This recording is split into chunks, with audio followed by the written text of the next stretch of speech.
Jangan takut untuk kembali ke kampus, belajar lagi. Saya ini wisuda 7 kali. Baru sekali kan? Ya, silakan sampai 10 kali nanti.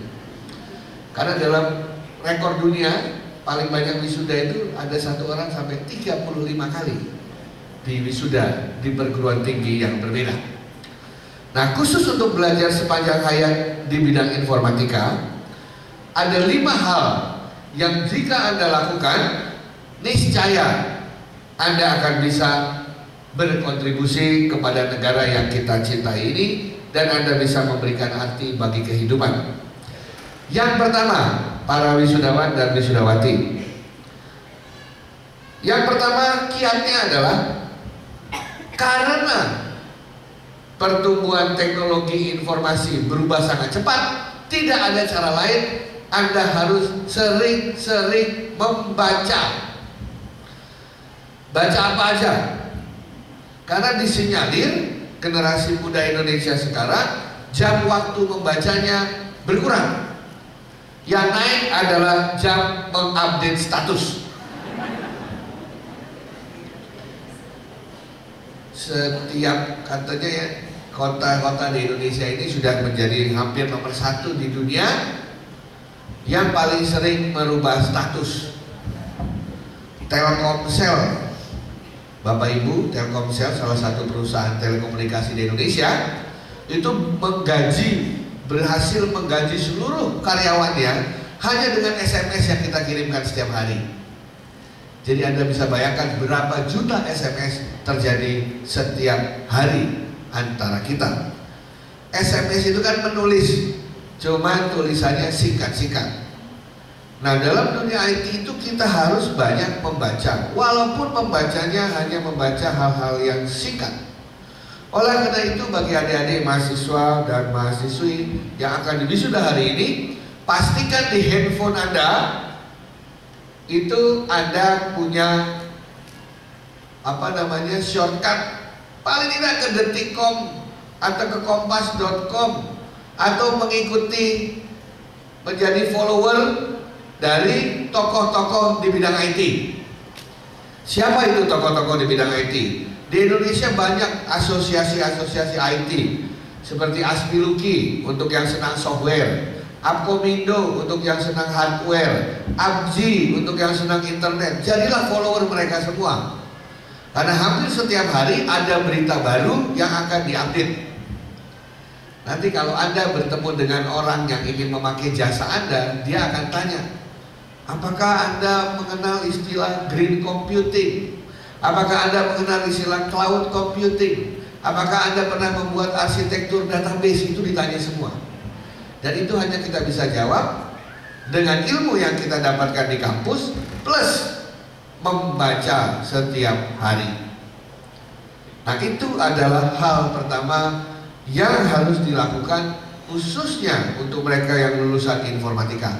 Ketinggalan 1 hari membaca saja, kita akan ketinggalan banyak ilmu. Oleh karena itu, sering-seringlah Anda membuka internet, sering-seringlah Anda ke toko buku, sering-seringlah Anda bertukar pikiran agar ilmu Anda selalu terupdate. Itu yang pertama. Yang kedua, kalau saya tanya dengan Anda semua, sebentar lagi Anda akan menerima ijazah. Apa arti ijazah? Ijazah adalah pengakuan bahwa Anda telah dinyatakan lulus dari sebuah tingkat pendidikan, yaitu dalam hal ini S1 atau sarjana. Pertanyaannya adalah, yang dimaksud dengan lulus itu seperti apa? Kebetulan kami adalah anggota Badan Standar Nasional Pendidikan. Indonesia menganut standar nasional pendidikan itu sebagai kriteria minimum. Saya ulangi, kriteria minimum di bidang pendidikan.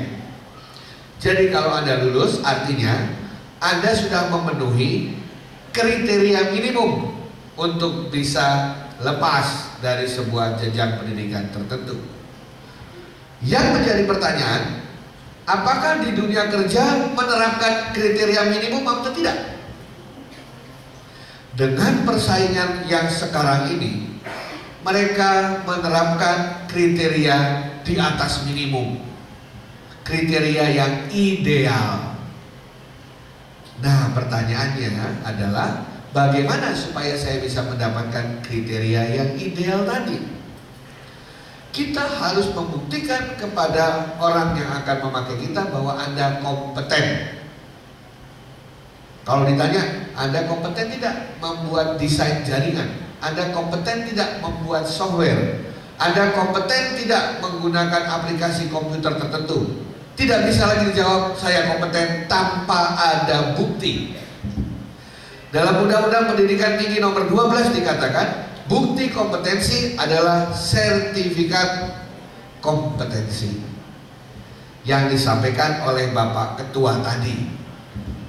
Tanpa sertifikat kompetensi tahun 2015 kita tidak bisa bertarung dengan negara tetangga kita, karena tahun 2015 11 negara ASEAN plus Timur Leste sepakat untuk membuka pintu seluas-luasnya. Sudah ada 10.000 orang Vietnam siap menjadi supir taksi di Indonesia. Sudah ada 30.000 perawat siap masuk ke desa-desa di Indonesia dari Filipina. Bahkan sudah ada lebih dari 500.000 orang dari Kamboja untuk masuk di sini ngurusin warnet. Dan mereka semua membawa yang namanya sertifikat kompetensi sebagai bukti pengakuan bahwa saya kompeten. Kita patut memberikan apresiasi kepada jajaran STIMIK Banjarbaru karena sudah lebih dahulu mengantisipasi ini dengan cara menyiapkan infrastruktur bagi lulusannya untuk bisa mendapatkan sertifikat kompetensi. Oleh karena itu, mari kita beri aplaus untuk STIMIK Banjarbaru. Nah, disinilah nanti, makanya tadi dikatakan, ayo balik lagi ke kampus. Maksudnya bukan suruh kuliah lagi, tetapi kampus memberikan fasilitas bagi alumninya, bagi lulusannya, untuk bisa tetap mendapatkan pengakuan secara internasional. Banyak orang itu keluar dari kampus tidak pernah lagi kembali ke kampusnya. Karena ngapain? Takut nanti ditanya nilainya kurang atau skripsinya kurang dan lain sebagainya. Kembali ke kampus hanya untuk legalisir biasanya. Ya, legalisir dan lain sebagainya. Padahal di tempat negara-negara lain, sekali mereka jadi alumni, seumur hidup mereka menjadi keluarga besar kampus dan mereka akan sering main di kampus. Karena apa? Karena kampus memberikan banyak program untuk para alumninya. Jadi nanti silahkan disambut berbagai jenis sertifikat kompetensi yang siap diberikan khusus untuk alumni STIMIK Banjarbaru. Yang ketiga, kalau ini sudah jago, mahasiswa dan mahasiswi sudah jago ini. Apa? Pastikan Anda eksis di internet. Tahu dari mana Anda eksis atau tidak? Nanti malam setelah pesta-pesta foto-foto, buka internet, tulis nama lengkap Anda di google.com. Kemudian Anda enter, kelihatan ada berapa situs yang memuat nama Anda. Kalau masih di bawah 1.000, belum eksis. Targetnya minimum 50.000. Tapi jangan eksisnya begitu diklik, saya yakin begitu keluar semuanya isinya Facebook, Instagram, apalagi biasanya Friendster. Itu bukan eksis, itu narsis. Yang dimaksud dengan eksis ya, susahnya mencari pekerjaan sekarang. Kalau Anda memberikan riwayat hidup kepada perusahaan, perusahaan mendapatkan ratusan riwayat hidup dan harus menseleksi 10 orang. Dulu mereka melakukan wawancara. Sekarang yang mereka lakukan adalah Sebelum dipanggil wawancara, semua orang yang ditulis di sini mereka cek dulu di internet. Begitu internet gak keluar banyak, berarti dia belum berpengalaman. Itu masalah besar. Jadi katakan, untung saya sudah menikah 15 tahun yang lalu. Kalau enggak, saya bisa bayangkan bagaimana calon ibu mertua saya akan ngecek. Nama saya ditaruh di situ. Siapa orang ini, gitu kan ya? Ini juga yang menjadi perhatian. Karena banyak sekali anak-anak muda sekarang ketika memakai internet itu sering menggunakan kata-kata yang tidak baik, sering menggunakan kata-kata makian, sering melakukan hal-hal yang tidak sewajarnya.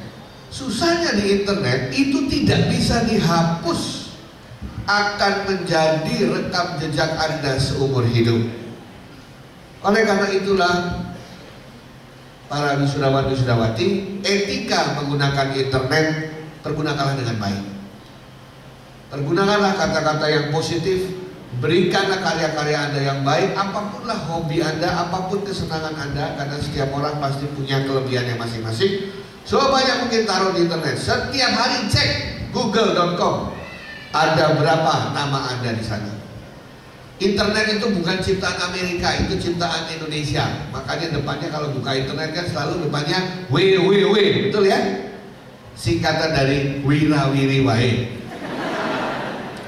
Itu artinya jalan-jalan, muter-muter, wirawiri. Dan yang dibuka selalu Google, betul kan? Google itu dari bahasa Jawa juga, yaitu golek, mencari. Anak-anak sekarang kalau buka internet selalu www.google.co.id. Wirawiri wae goleki sampai koit. Jadi anak sekarang kalau belum pulsanya habis itu gak stop di depan komputer. Sebelum bapak ibunya marah tidak stop di depan komputer. Sebelum dicabut colokannya belum selesai di depan komputer. Tidak apa-apa, asal apa yang Anda lakukan tadi untuk meningkatkan kepopuleran Anda, keterkenalan Anda di bidang akademik dan profesi di dunia cyber. Oke, itu yang ketiga.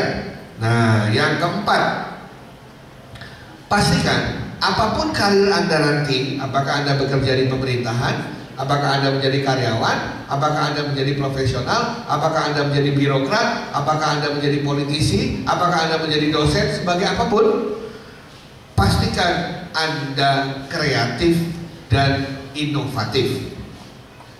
Kenapa demikian? Karena hanya mereka yang kreatif dan inovatiflah bisa menghasilkan produk-produk atau jasa yang unik yang orang lain tidak ciptakan. Disitulah orang akan mengingat Anda, disitulah orang akan menggunakan Anda, dan disitulah Anda bisa menjadi sesuatu yang memberikan kontribusi signifikan. Anak-anak sekarang itu sangat kreatif dan inovatif. Terus terang saya sangat bangga kalau ketemu anak-anak muda sekarang. Saya banyak belajar dari mereka.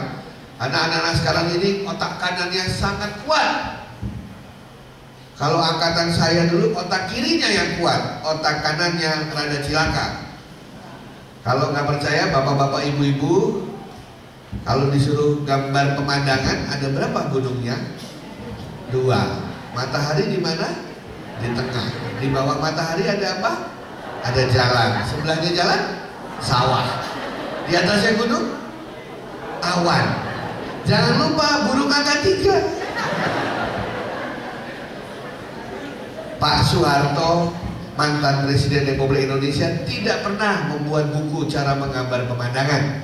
Tapi kenapa kita gambar pemandangan dari Sabang sampai Merauke? Sama semua. Makanya waktu dulu ada seorang seniman yang namanya Bapak Tino Sidin, itu yang pertama kali mengajarkan kita untuk kreatif. Gambar gunungnya 5, bagus.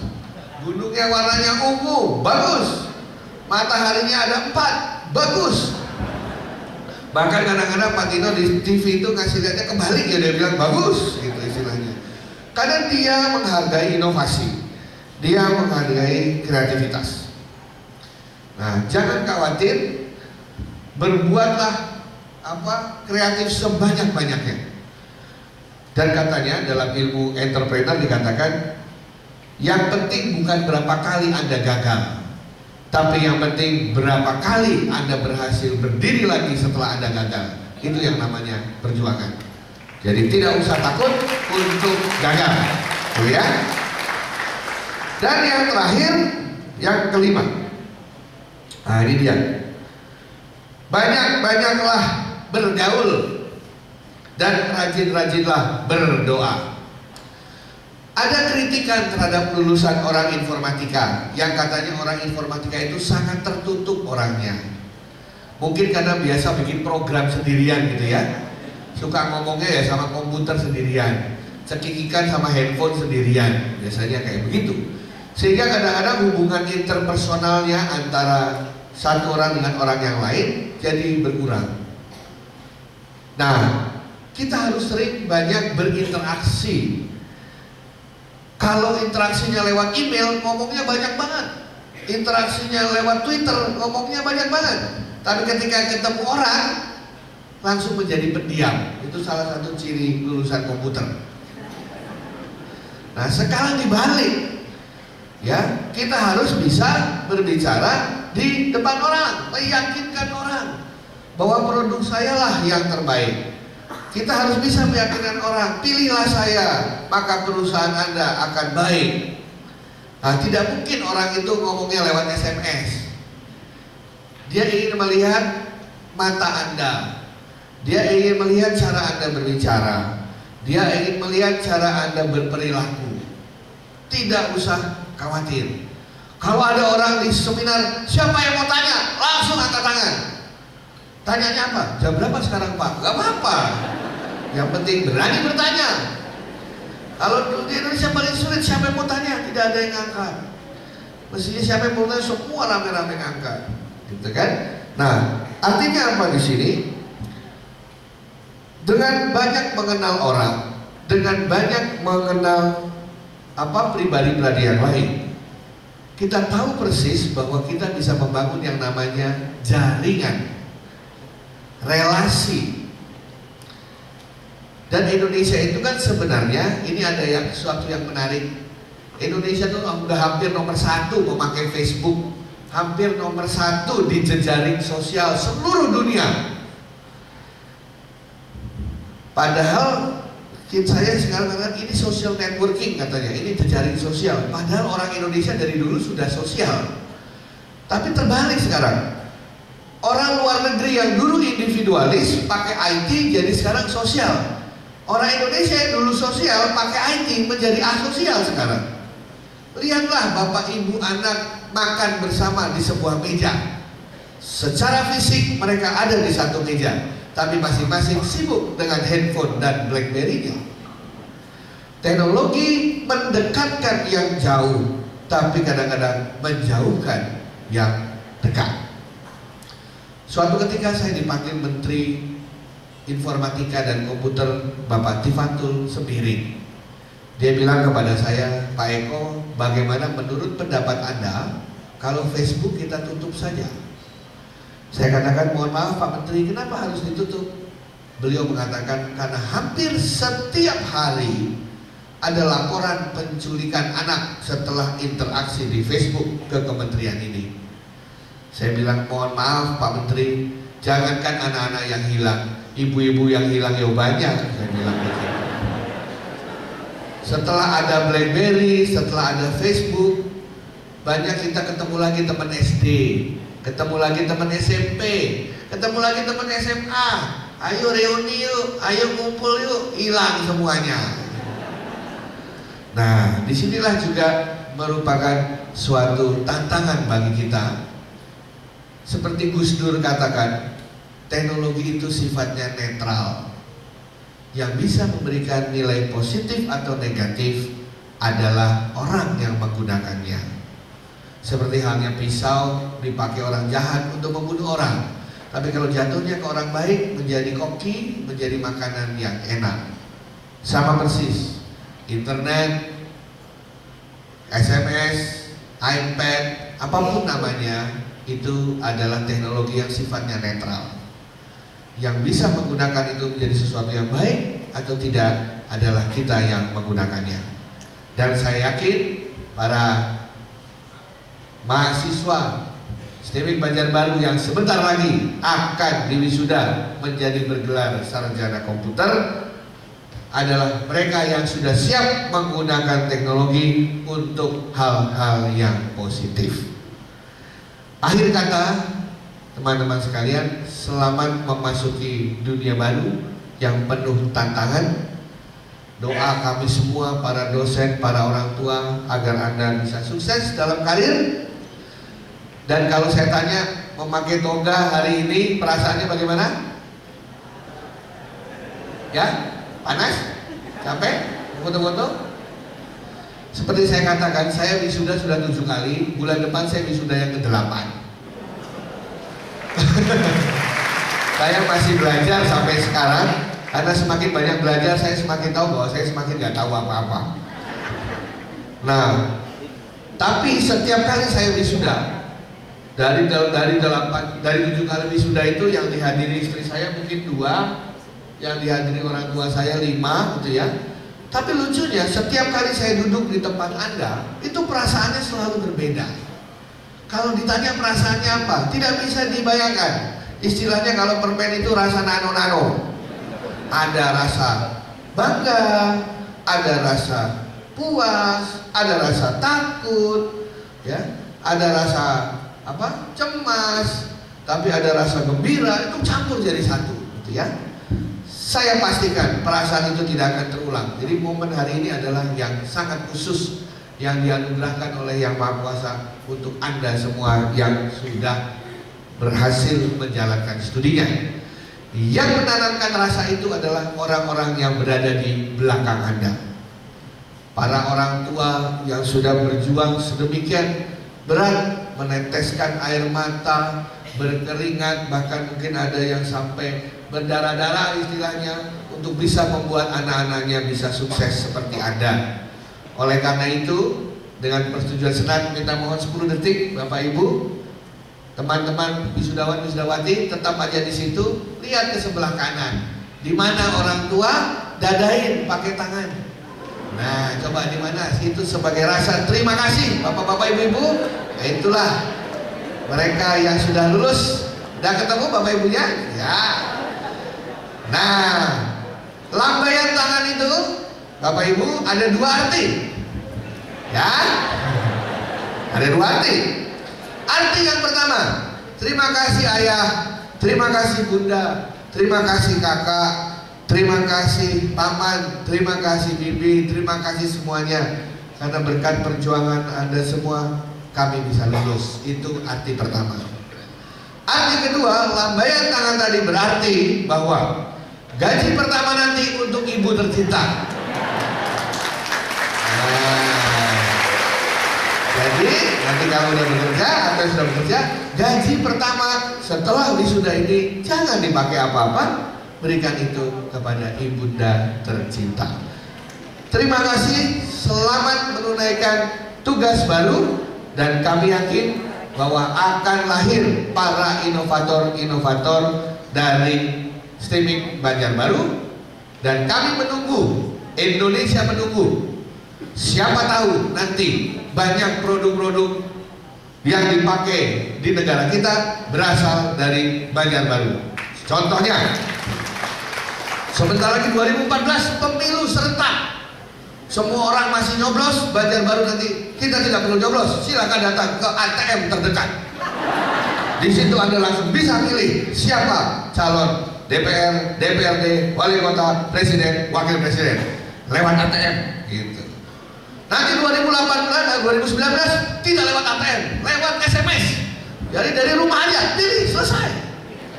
Tentu saja transparansi akan naik, akuntabilitas akan naik. Kami yakin dengan mata-mata Anda yang sangat optimis ini, banyak orang akan bisa belajar dari wisudawan dan wisudawati STMIK Banjarbaru. Sekian dan terima kasih.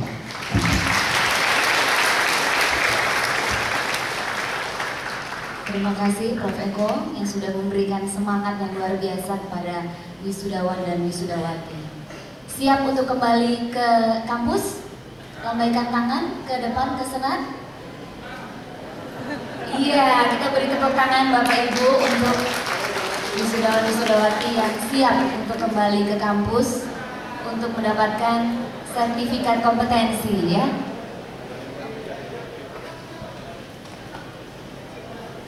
Baik, terima kasih. Kita lanjutkan ke acara berikut. Kita akan mendengarkan sambutan dari Ketua Yayasan Mandiri Banjarbaru kepada Ibu Dr. Anda Haja Ruliah S. Mkom. Kami persilakan.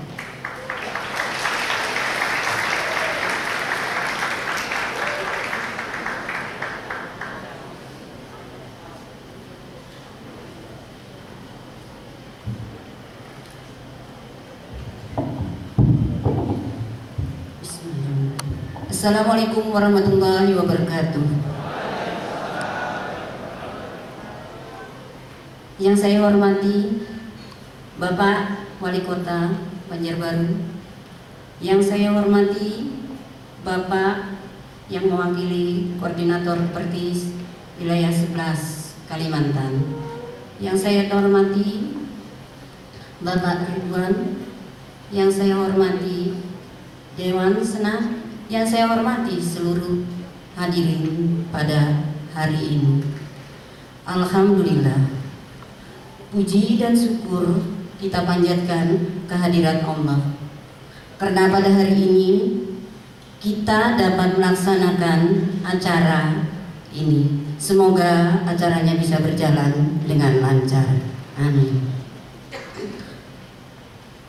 Ada beberapa hal yang tadi sangat menarik, baik yang disampaikan oleh Ketua STIMIK Banjarbaru maupun pada orasi ilmiah tadi.